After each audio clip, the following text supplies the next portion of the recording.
Andriele, glória a Deus. Andriele, vem pra cá. Você pode receber ela com as palmas. Eu ensaiei bastante, mas Deus abençoe. Deus abençoe, Deus te use em nome de Jesus. Amém? Glória a Deus, aleluia. Eu quero glorificar ao Senhor e saudar a igreja com a paz do Senhor Jesus. Aleluia. Estou muito feliz de estar aqui, mas antes de eu fazer meus agradecimentos, deixa eu aproveitar para pedir você abrir a sua Bíblia em Efésios, capítulo 6. Enquanto você encontra aí, quero glorificar o Senhor, a oportunidade de estar aqui nessa igreja, de conhecer essa amada igreja, que tem um testemunho tão bonito. Sou lá de Pernambuco, vim de lá. Se você ouvir um oxe aí, não se assuste, não. E não me pergunte o que é oxe, porque oxe é oxe hoje, não tem explicação. Hoje não tem explicação, então se sair aqui um pernambuquês, você não se incomode, continue dando glória a Deus e aleluia. Eu sou ali da Devec Caxangá, o nosso pastor ali, pastor regional, pastor Oséias Santos, mas na Devec Caxangá o nosso pastor é o pastor Edson Vando e Érica Costa. Estamos ali debaixo da bênção deles e viemos para cá debaixo da bênção deles e ficamos felizes. Estou aqui acompanhada do meu esposo, Douglas Poroca, companheiro de ministério. A promessa foi feita para nós dois. Deus nos confiou este ministério. Quando sou eu pregando, ele vai junto. Quando é ele, eu vou junto. E a gente tomou posse do versículo que disse uma só carne. Até quando ele quer ir na oficina, eu vou junto. Quando eu for no mercado, ele vai junto. Vai amarrado, mas vai. Glória a Deus por isso. Eu quero agradecer ao pastor dessa igreja, o pastor Davi Leal, o dirigente, pastor Bruno Fernandes, aos dirigentes de culto aqui, pastora Fabiola Bastos, o seu marido, pastor Vaguinho. Eu conheço como Vaguinho, é Wagner? Pastor Vaguinho, pastor Wagner, glória a Deus pela vida deles. O pastor Júnior que nos recebeu também. Júnior Lobo Júnior. Mas ele disse que não era lobo, ele era ovelha. Glória a Deus por isso também. Mas deixa eu aproveitar esse momento para apresentar esse livro aqui, que é o cumprimento de uma promessa de Deus na minha vida. E assim como ele profetizou e ele liberou no campo espiritual e se materializou na minha mão, eu também creio que o Senhor fará isso na sua vida. Será que alguém ouviu ou está todo mundo dormindo? Do mesmo jeito que Deus liberou no campo espiritual uma promessa e ele executou e se materializou no campo físico, eu creio que na sua vida você também vai estar segurando e tomando posse das suas promessas, porque ele é fiel. Esse livro se chama Eva Edificando Vidas com as Mulheres da Bíblia e ele é uma tipologia bíblica. O que significa isso? Toda tipologia é uma ação no Antigo Testamento que é inferior a uma ação maior executada por Jesus no Novo Testamento. E assim como Eva e Adão tinham uma aliança, a aliança feita por Deus, o primeiro casamento da história, a mulher foi edificada do primeiro Adão. Assim a igreja, alicerçada na aliança pela graça, é edificada no segundo Adão e recebe garantia de vida eterna. Então aqui a gente trata princípios cristãos baseados nessa narrativa. Se você tiver interesse, ao adquirir esse livro, você não está investindo apenas na sua vida ministerial, na sua família, no seu chamado, mas você também está entrando comigo junto na obra missionária. Nós fazemos uma obra missionária há alguns anos. Ano passado estivemos na África, construímos igreja, foram feitas plantações, trabalho foi desenvolvido ali, dignidade para aquele povo. Então, quando você adquire, você está abençoando não somente a sua vida, mas também a vida desse povo. Amém? Então, se você quiser, o valor é R$25 e vai estar sendo vendido em algum lugar aí fora, que eu ainda não sei. Glória a Deus por isso, tá? Então, nesse momento, eu quero presentear esse livro. A Fabiola Bastos, que é uma referência no meu ministério, uma mulher de Deus, um testemunho lindo. E foi aniversário dela ontem. Eu fiquei sabendo, mulher. Deixa eu honrar a tua vida com esse livro. Tão elegante. Deus te abençoe. Deus te abençoe. Obrigada. Glória a Deus. Fique de pé em nome de Jesus. Vamos à palavra.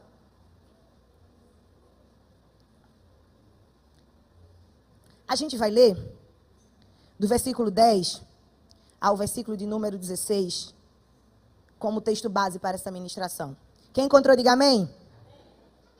Amém, ô glória. Você me lembrou da minha filha, rapaz, que eu estou carregando aqui. Às vezes eu esqueço, de todo lugar que eu esqueço que estou grávida, mulher. Eu estou carregando aqui uma princesa chamada Estés, todos 6 meses. Tem 2 pessoas pregando aqui ao mesmo tempo, mas não se preocupe. Se eu der um pulinho, você não fica aí aflita, não. Jeová está segurando, o médico disse que está tudo ok. Aleluia. Vamos lá. No demais, irmãos meus, fortalecei-vos no Senhor e na força do seu poder.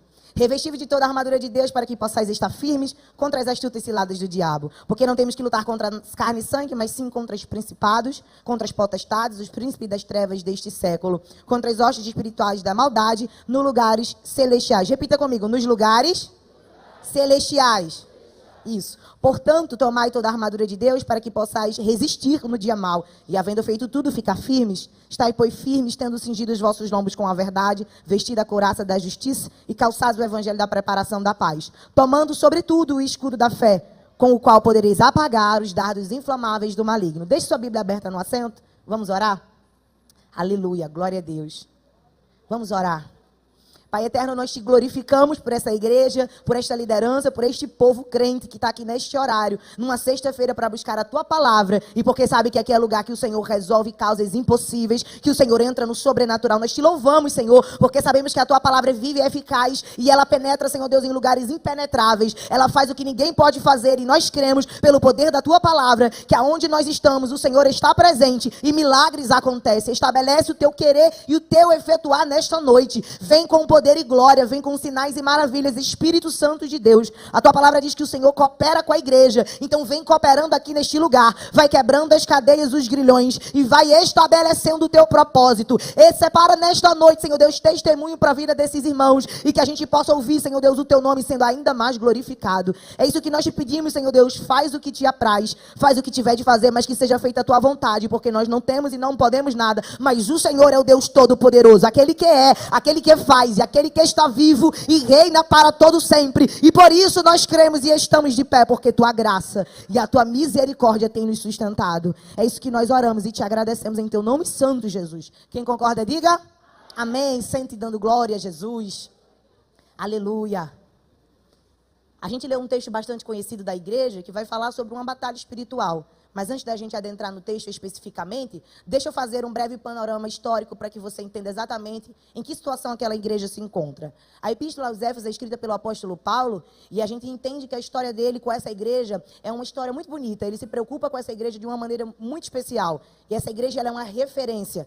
Ela é uma referência não somente de forma contemporânea, mas também de forma histórica para todos nós que estamos aqui hoje. Ela é citada na carta aos Apocalipse, a carta da revelação, quando o anjo do Senhor se revela a João na ilha de Patmos, e ele vai dar instrução às 7 igrejas da Ásia, e uma delas é a igreja de Éfeso. Isso significa dizer que ela é modelo para as igrejas, tanto no que ela precisa executar de benefício e elogio, naquilo que ela faz de boas obras, como naquilo que a igreja precisa vigiar para não executar, e como naquilo que Deus nos dá de referência para a gente andar com prudência. A gente vê que a igreja de Éfeso, no Apocalipse, ela recebe elogio da parte de Deus, e o elogio é: você é obediente à minha palavra, luta pela sã doutrina, as suas obras são benéficas, vocês são um povo abençoado, um povo trabalhador, um povo que busca fazer a minha obra. Mas também é importante ressaltar que Deus traz sobre eles algo que precisa ser melhorado, que eles estavam se afastando do primeiro amor. E isso é um alerta para mim e para a sua vida. Precisamos estar cientes que precisamos estar trabalhando na obra de Deus, executando, lutando pela sã doutrina, mas também cientes que não podemos nos afastar do amor de Deus, do primeiro amor, daquela essência da conversão, da essência do encontro que nós temos com Jesus, que nos envolve de tal maneira que é capaz de a gente estar na igreja domingo a domingo, vigília hoje, segunda, terça, quarta, quinta, a gente está na igreja, a gente jejuma, faz campanha, fica sem comer doce, e é difícil ficar sem comer doce, mas a gente fica. A essência do primeiro amor precisa ser carregada para sempre conosco,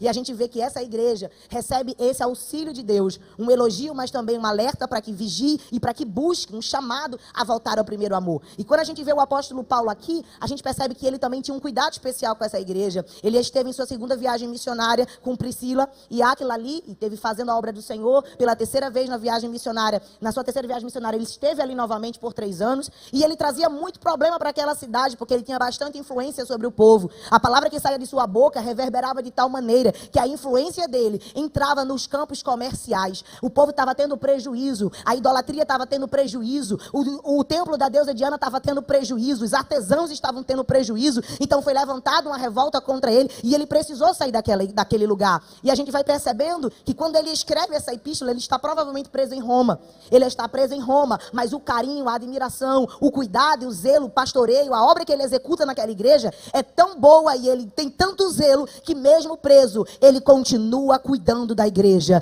Mesmo preso, ele continua trabalhando para Deus. Mesmo preso, ele continua executando o seu ministério. E a pastora Fabíola já falou aqui, mas deixa eu abrir outro parênteses para continuar ministrando sobre a minha e a sua vida. A circunstância que nós estamos não pode nos impedir de continuar trabalhando, de continuar cuidando, de continuar zelando, de continuar fazendo valer aquilo que Deus nos confiou. O ministério, a família, a casa. Se Deus te confiou, meu irmão, continua firme, porque o Senhor fará com que as tuas palavras não fiquem apenas em Roma, mas sejam espalhadas pela Ásia, pelas igrejas da Ásia. O Senhor fará com que as tuas palavras sejam espalhadas e vidas sejam edificadas.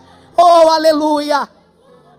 Sabe o que é isso? É em cenário de dificuldade, a gente continua produzindo e o Senhor é que dá o crescimento. Porque tem gente que espera ambiente provável, ambiente favorável para executar alguma coisa. Tem gente que espera agenda, com nome no cartaz para fazer alguma coisa. Tem gente que espera dinheiro na conta para fazer alguma coisa. Tem gente que espera receber uma oportunidade para doar uma cesta básica, quando na verdade você pode dividir o próprio pão.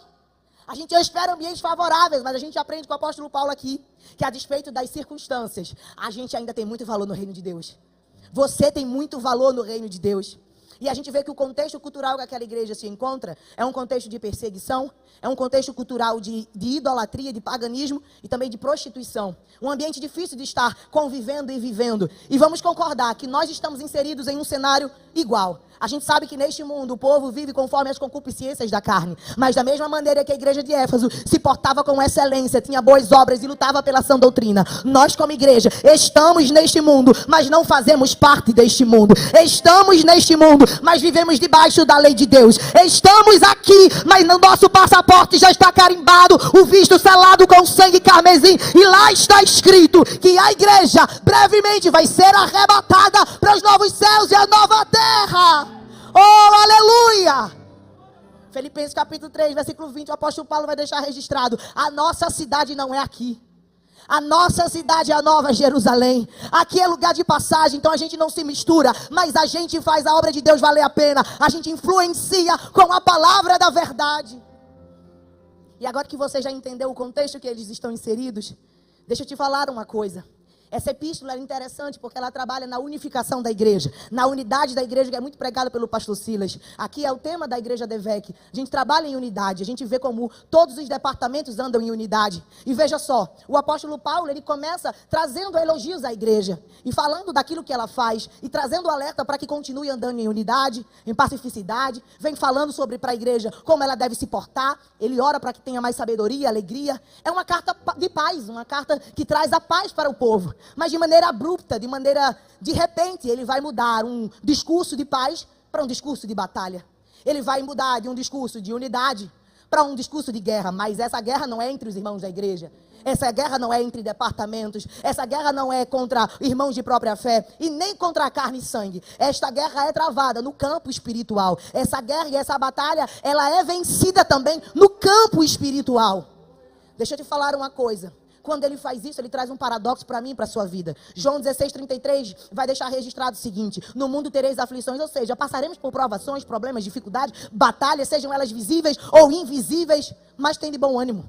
Eu venci o mundo. E Jesus, antes de afirmar isso, ele vai dizer o seguinte: digo isso para que tenhais paz. Diga comigo, digo isso para que tenhais.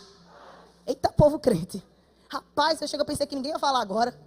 Vocês me surpreenderam, ele diz isso. Digo isso para que tenham paz. No momento que ele diz isso, ele diz assim: no mundo tereis aflições. Que paradoxo, no momento que é para eu ter paz, eu tenho aflição. No momento que é para eu ter paz, eu tenho guerra. No momento que eu tenho que ter paz, vem uma enfermidade, vem um problema no casamento, vem uma dificuldade financeira, mas ele diz que eu tenho que ter paz. E ainda por cima, ele diz assim: digo isso para que tenha paz e ainda tenha bom ânimo.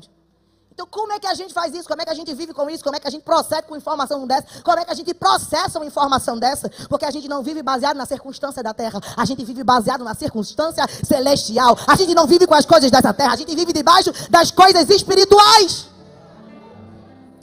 A gente vê Filipenses mesmo a dizer que o Senhor, Ele é a paz que excede todo entendimento. Quando o cenário está conturbado, quando o cenário está difícil, a gente tem paz. A despensa está vazia, mas a gente tem paz. A gente está passando por problema de enfermidade, mas a paz alcança o nosso coração. E de repente chega na igreja, cabelo chapado, maquiada, toda bonita, toda arrumada, e o povo diz: o que é que está acontecendo? Está cheia de paz, está parecendo que não tem guerra nenhuma, está toda alegre, mas o Senhor contempla o coração, sabe que está em guerra, mas você veio aqui por quê? Porque você tem a paz que excede todo entendimento.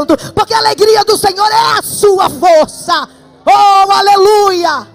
O povo não entende quando você chega no trabalho. O povo não entende quando você chega na faculdade. Diz: que negócio é esse? Eu sei que a casa dela está com problema. Eu sei que ali está com dificuldade.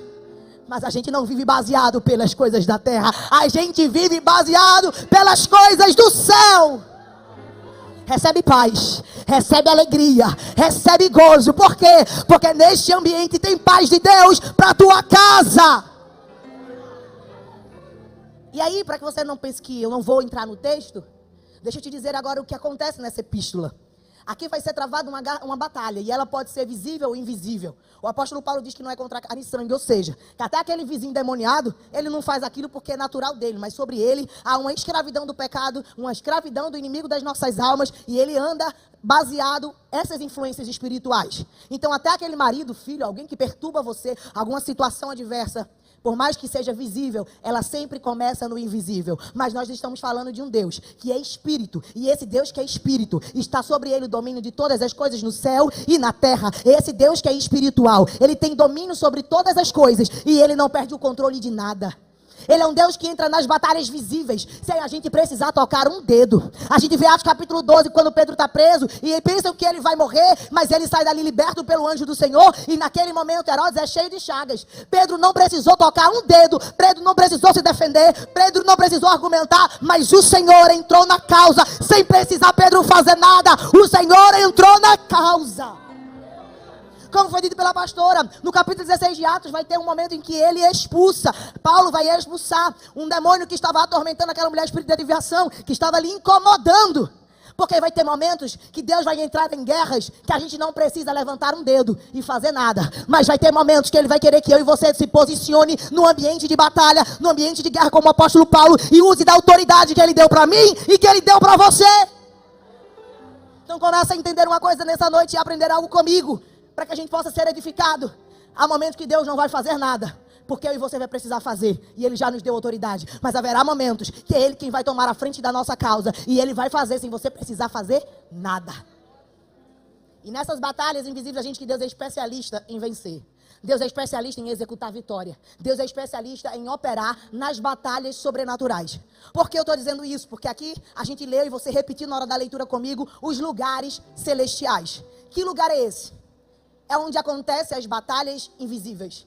Os lugares celestiais é citado 5 vezes na Epístola de Éfeso. E é também a única epístola e livro do Novo e Antigo Testamento que deixa registrado este ambiente. E os lugares celestiais aqui no grego estabelecido é o lugar que é sinônimo do lugar que é do sobrenatural.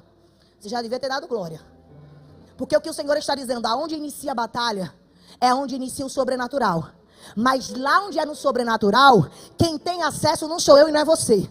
Quem tem acesso para fazer não sou eu e nem você. Mas como já foi dito aqui, Ele que é Espírito e tem acesso aos lugares celestiais. É Ele quem entra na guerra, é Ele quem entra na luta, é Ele quem entra na batalha, é Ele que está lá sentado no seu alto e sublime trono, que tem poder para executar, para quebrar, para libertar, para curar, para salvar. Seja aquilo que é visível, seja aquilo que é invisível, Ele tem poder.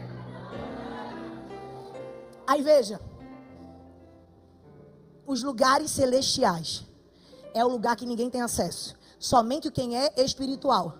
E Deus, Ele é espiritual. Efésios 2 vai trazer essa memória, que Deus em seu Filho ressuscitou, e quando ressuscita Cristo, Ele senta à direita de Deus nos lugares celestiais, mas também garante pela cruz o acesso meu e seu aos lugares celestiais. O que significa isso? Além de Deus estar lá, eu e você tem acesso por meio da cruz do Calvário, porque através da cruz, eu e você recebeu autoridade para tudo aquilo que começa lá e termina aqui, seja repreendido no nome e na autoridade de Jesus Cristo. E quem entra nesse campo espiritual?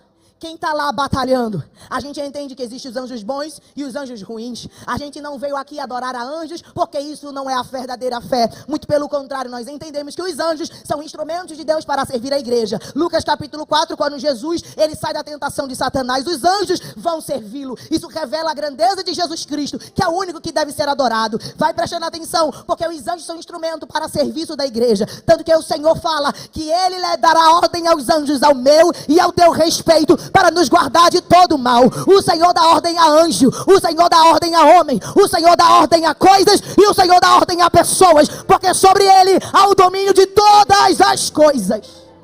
Você aí preocupado, porque tem alguém no trabalho te perseguindo. E você aí preocupado com voz noturna. E você aí temeroso por conta das batalhas. Você aí desanimado. E Jeová te trouxe aqui para te dizer, não desanima não. Porque eu ainda dou ordem ao teu respeito. Eu dou ordem ao teu respeito.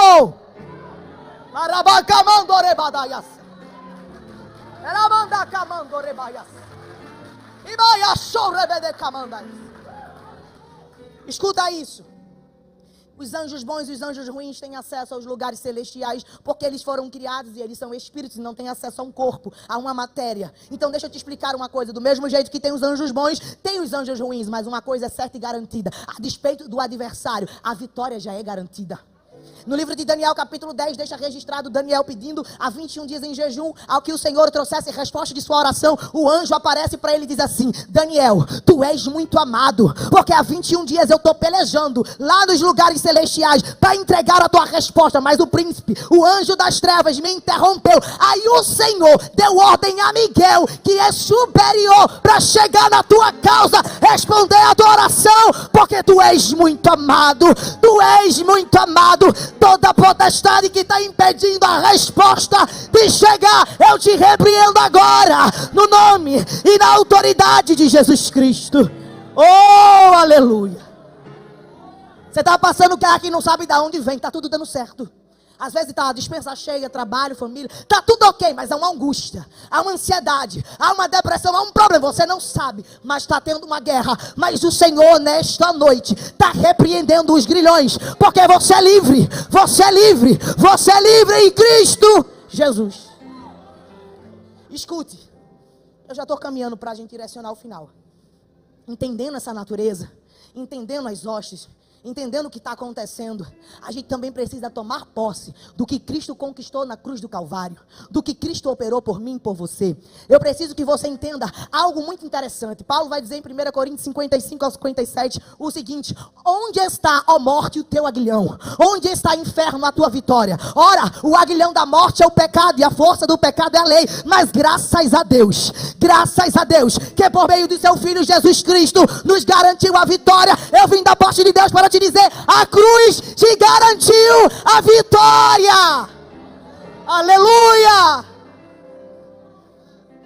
Então isso significa dizer que antes de chegar qualquer guerra, já nos foi garantida uma vitória. Antes de chegar qualquer luta na tua casa, já foi garantida uma vitória. Porque a gente leu em Efésios 6, uma batalha nos lugares celestiais. Mas deixa eu te trazer um versículo. No capítulo 1 do Efésios mesmo, o versículo 3 vai dizer que Deus, por meio de Jesus Cristo, liberou para mim e para você bênçãos espirituais nos lugares celestiais. A gente lê Efésios 6 e acha: a prova está grande, a prova está difícil, a batalha, a cilada está travada. Mas aí o Senhor me trouxe aqui para te fazer lembrar que antes de qualquer batalha, no capítulo 1 já tinha sido liberado bênçãos espirituais. Antes do problema, Deus já garantiu as bênçãos espirituais. Que bênção é essa? De forma resumida, o gozo da salvação, a gente ter certeza da nossa salvação, filiação de filho, dons espirituais, autoridade que Deus nos dá, aquilo que Deus estabeleceu sobre a igreja, esperança do futuro, da vida eterna, as bênçãos conquistadas por Cristo na cruz do Calvário. Por que eu estou lhe dizendo isso? Porque você precisa ter em mente que nenhum adversário é maior do que ele. A palavra de Deus em Romanos 14:11 vai dizer que toda língua confessará e todo joelho se prostrará diante dele, que é o Todo-Poderoso. Romanos 8:31 vai dizer: se Deus é por nós, quem será contra nós? Para de ficar preocupada, o Senhor está dizendo: eu sou por você. Aleluia. Quando a gente entende isso, se estabelece sobre nós o que está em Colossenses 2:14, que diz: a cédula que era contra nós, o preço do pecado, a condenação que era sobre nós na cruz do Calvário foi vencida por Cristo, e todas as potestades, todos os principados foram expostos publicamente e estão debaixo dos pés de Jesus, e ele triunfou sobre cada uma delas. Se Cristo venceu cada uma dessas hostes espirituais, cada uma dessas ciladas e todos os opositores, por que você está preocupada? Porque você está preocupado? Porque o Senhor me trouxe aqui para animar a tua fé, saber o Deus que você serve, aquele que opera o que ninguém pode operar, que acessa aonde você não pode acessar. Dinheiro não acessa, gabarito não acessa, QI não acessa, anel no dedo não acessa, mas Ele está lá garantindo a minha e a sua vitória. Aleluia. Então preste atenção. Ele criou todas as coisas, nos céus e na terra, as visíveis e as invisíveis, todos os tronos e príncipes, potestades e os seres angelicais. Mas Ele é antes de todas as coisas, e todas as coisas subsistem diante dEle. Ou seja, antes que qualquer problema existisse, Ele já existia. E todas as coisas só existem porque Ele continua vivo, e Ele permite que continue. Então você precisa entender uma coisa: antes do problema acontecer, Jesus já era na tua vida. E as coisas só acontecem porque Ele permite. Mas haverá o dia que o Senhor livrará de nós toda dor, todo lamento, e encherá o nosso coração de tanta alegria, que a gente não lembrará mais dessas coisas, e só lembrará que Ele é santo, que Ele é santo, que Ele é santo. Haverá o dia que eu e você será arrebatado deste lugar, e nada e nem ninguém pode nos prender. Apocalipse 12 vai deixar registrado que o sangue de Jesus nos garante a vitória, o sangue de Jesus nos protege, e aquele que era o Satanás, a antiga serpente, aquele conhecido como dragão, este será aniquilado e lançado junto com os seus anjos. Sei que talvez seja uma palavra que não seja muito animada em si, mas nós precisamos glorificar, porque a despeito da circunstância, já foi registrado para mim e para a sua vida a garantia da vitória. A gente está no presente e já tem garantia do futuro. A gente já está no presente, mas tem garantia da vitória no amanhã. E aí, Deus nos dá uma instrução. Como a gente deve reagir? Como a gente deve proceder diante de um cenário como esse? O que a gente deve fazer? Como eu devo executar as minhas atitudes a partir de agora que eu tenho conhecimento? Que a despeito das batalhas, Deus é o Todo-Poderoso que já me garantiu vitória. Então o que eu preciso fazer? Porque eu estou fraca, sem força.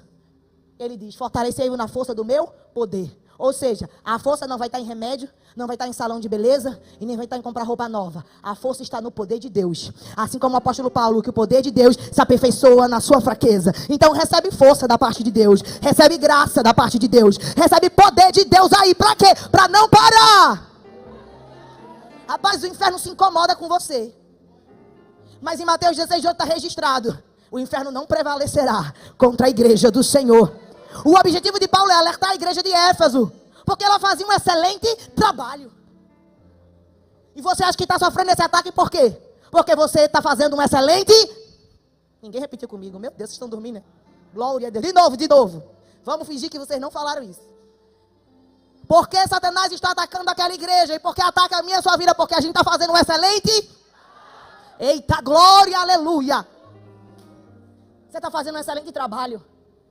Só que o inimigo não quer que você dê continuidade. Quer que você pare. Então ele vai cercar. E às vezes você não sabe o que está acontecendo.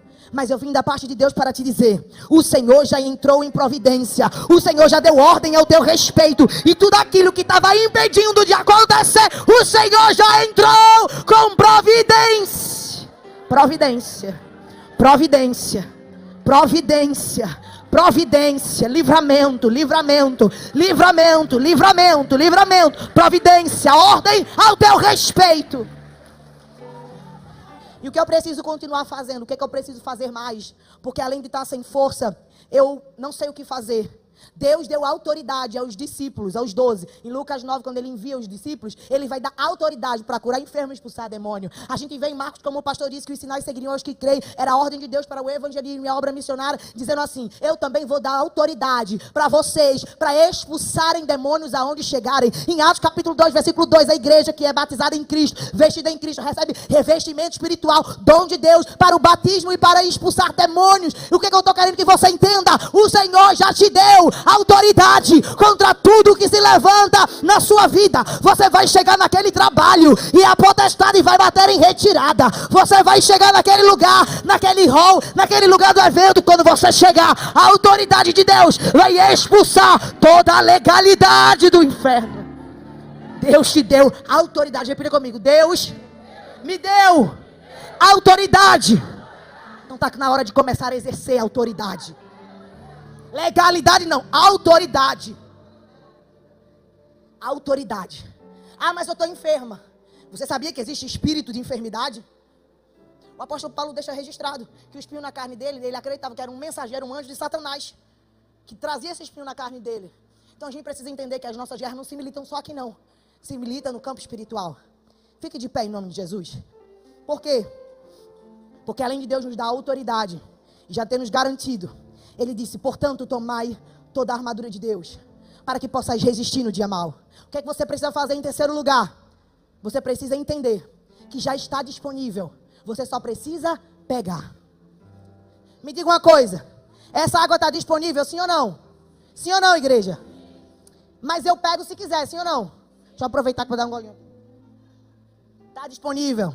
Aqui está dizendo: tomai toda a armadura de Deus. Uma armadura que é espiritual, que não se vence com força, violência, fofoca, intriga e contenda, mas não se vence com a força do braço, mas pelo Espírito de Deus. Uma armadura está disponível, a gente só precisa pegar, tomar, diga, tomar.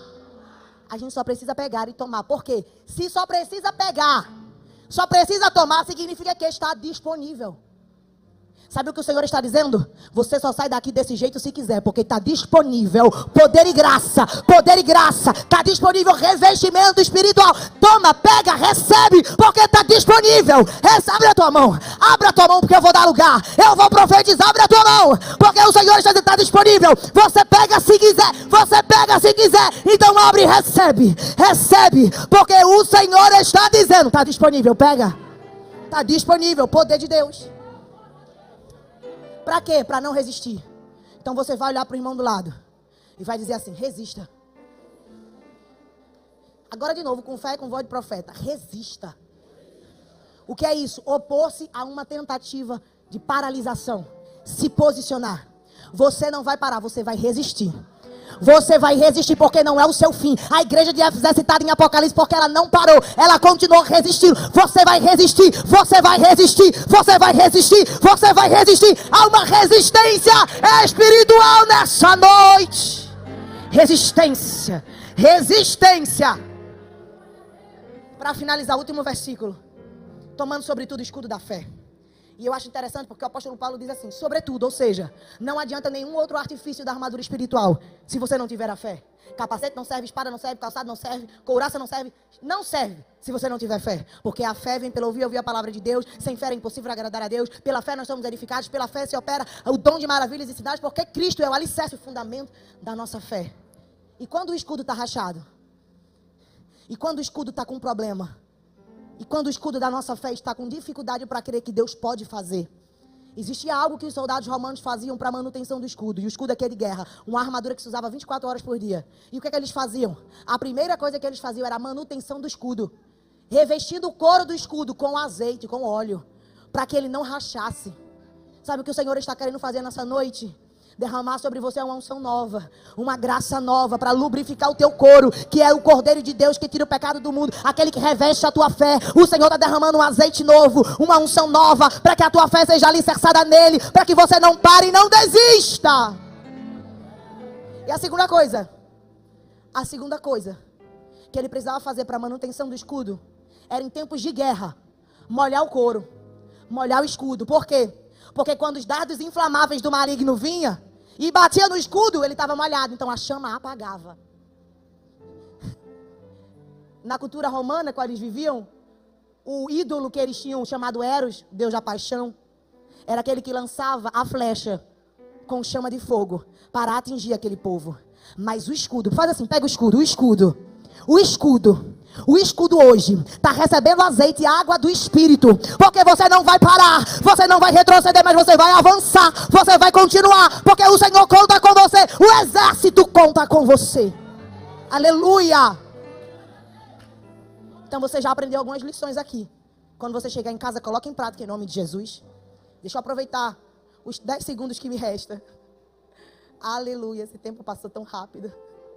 Para convidar você que está aqui, se você não tem aliança com Jesus, ou se você quer renovar esta aliança, entendendo que aquilo que te aprisiona não te aprisiona mais, porque na cruz do Calvário o Senhor garantiu a tua liberdade.